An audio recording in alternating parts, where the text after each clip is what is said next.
From CBS News Bay Area, this is the Afternoon Edition. Right now in the Afternoon Edition, developing news at the port of Oakland right now. Protesters blocking a U.S. military ship they say is bound for Israel. Some of them even tying themselves to that ship. Good afternoon. I'm Ryan Yamamoto. We've been watching this demonstration play out for a couple of hours now from our chopper. People sitting on the ground, blocking the entrance to a berth at the port of Oakland. That's where the Cape Orlando, that's a military supply vessel, is waiting to depart. We are told it's supposed to head to Tacoma, Washington, then on to Israel. Let's give you a live look right now from our Chopper 5. You can see once again, people have attached themselves to that ship. The protesters are demanding a ceasefire in the Middle East. They're also calling for people in other cities to look out for and stop similar vessels. Our Dahl Lin is at the port of Oakland right now. He says there are several police lines and protesters are in several areas. We're going to bring you any major updates as soon as we get them. In the meantime, Secretary of State Antony Blinken returned to Israel, where he reiterated support for the U.S. ally. He is also pressing Israel to do everything it can to protect Palestinian civilians in Gaza. Natalie Brand reports from the White House. At a news conference in Tel Aviv, U.S. Secretary of State Antony Blinken reminded the world of the brutality of the Hamas terror attacks on October 7th, telling the story of two young boys in Israel. Where's Daddy? One says. The other says, they killed Daddy. Where's my mommy? And then the terrorist comes in and casually opens the refrigerator and starts to eat from it. That's what we're dealing with. The secretary once again pledged support for Israel while also stressing the importance of minimizing civilian casualties in Gaza and increasing humanitarian aid to the millions of Palestinian civilians living in the Hamas-controlled territory.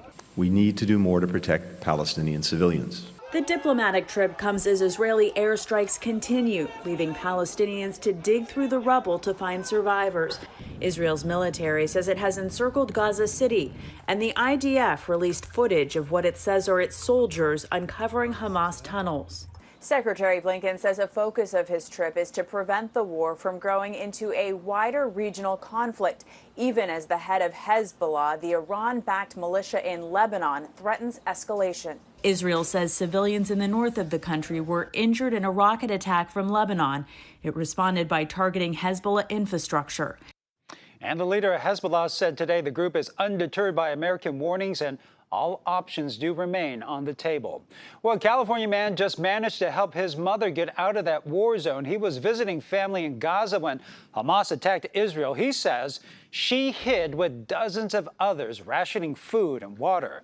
He spent weeks begging government officials to help his mom get out of Gaza. Well, now she is out and safe. And I could feel the tears in his eyes. And it's just so sad because he also doesn't know if he's going to make it, if he's ever going to see her again. And here's the photo taken just after she crossed into Egypt. She will return to California very soon. And we know many of you have connections to the war in the Middle East. We're here for you as developments do come in. Go to our website, KPIX.com. We're also streaming on the CBS News app. Okay, first alert weather right now. We're starting off with the weekend with some mild conditions, but hey, some changes are on the way. Here's meteorologist Jessica Birch.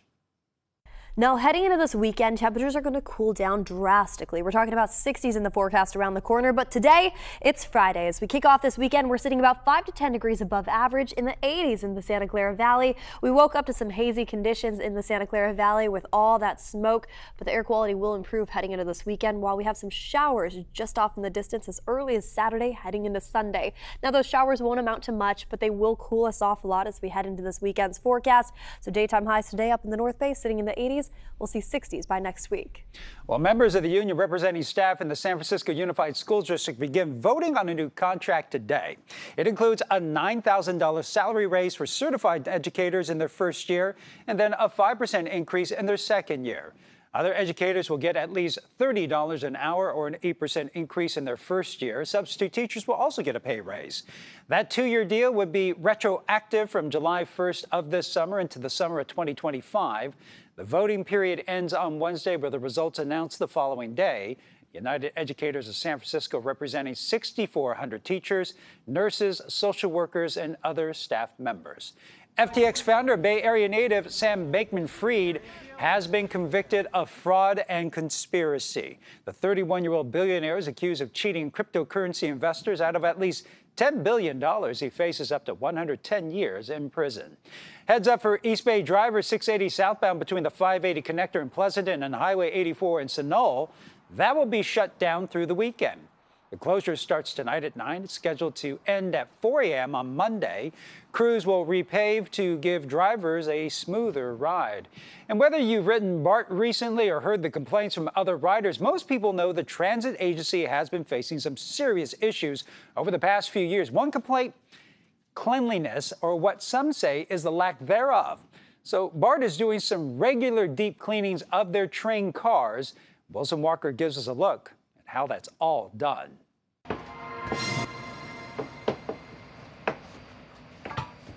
What kind of stuff do I see? Ooh, what don't I see? Kicking off his overnight shift at BART's Colma Yard, Demariante Clark. And yeah, he's seen it all. I've seen a lot of things on the streets. I've seen animals. I've seen chickens. We usually see gum, graffiti. Overseeing the cleaning crews, Rose Burdett, who after 28 years has developed a well-trained eye for grime. You see how you see the dirt on the baseboards, behind the seat backs? This, however, is no everyday cleaning. This is the deep clean. BART's all-out, every nook and cranny effort to fight back against whatever the Bay Area throws at these trains. Every 400 hours when they come in, from top to bottom. Each car takes 2 people in about 2 to 3 hours. If the train's really bad, I'll put 3 people on there. It's not just scrubbing. The entire car is doused in disinfectant. Everything that people touch, and even the things that people don't touch. And while the new trains are said to be easier to clean, they still take a beating. Like sometimes this is excess paint from us having to spray paint the seats that don't come off, or that the graffiti doesn't come off.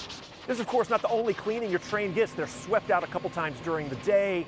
They are cleaned out at the end of the day, but this thorough deep cleaning, that was originally done every 900 hours. They backed it down to 400 hours during the pandemic. And yes, the people who clean your BART trains out, they understand what it is that riders are seeing every day.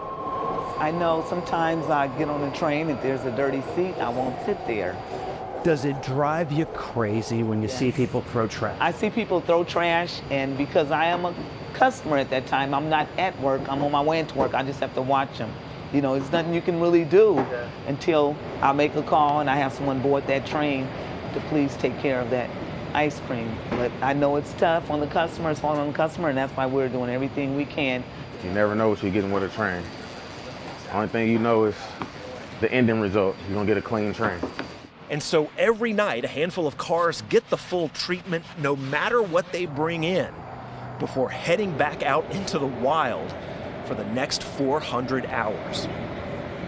And from a deep cleaning, next week we're taking a deep dive into all of BART's problems since the pandemic and from well before. Our special week-long series, BART on the Brink, that starts on Sunday.